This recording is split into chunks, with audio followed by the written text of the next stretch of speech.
A very blessed day to you. Today's meditation is taken from the book of Deuteronomy, chapter 29, verse 9.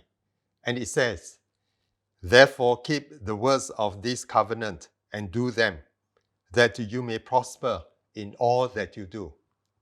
Now, this verse speaks of the command that God gave to the people of Israel at that time in relation to the covenant that he was making with them.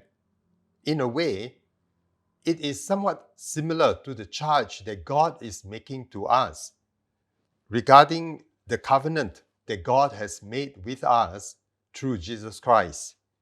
And the charge to us is this, that how God will prosper the work of our hands is greatly dependent on how we respond to the covenant that we have with God.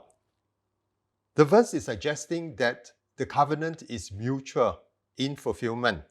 That is, God keeping his end of the deal and we keeping ours.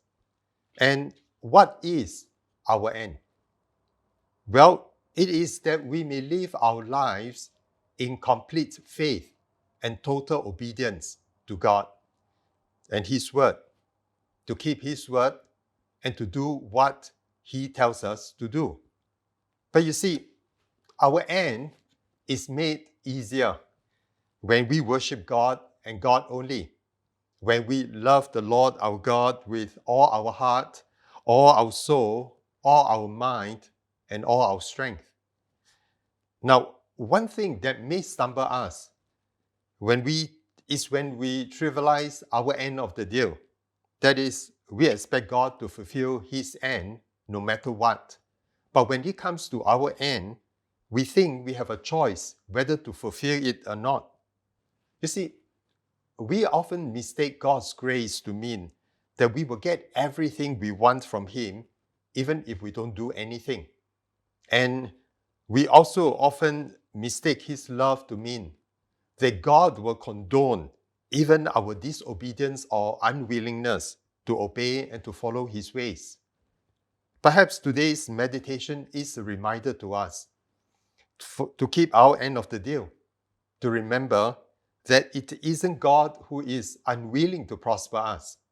It isn't God who is unwilling to answer our prayers. It isn't God who is hesitant to bless us.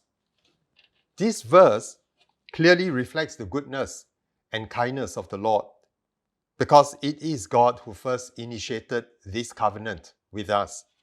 We have a God who is more than eager to prosper all that we do.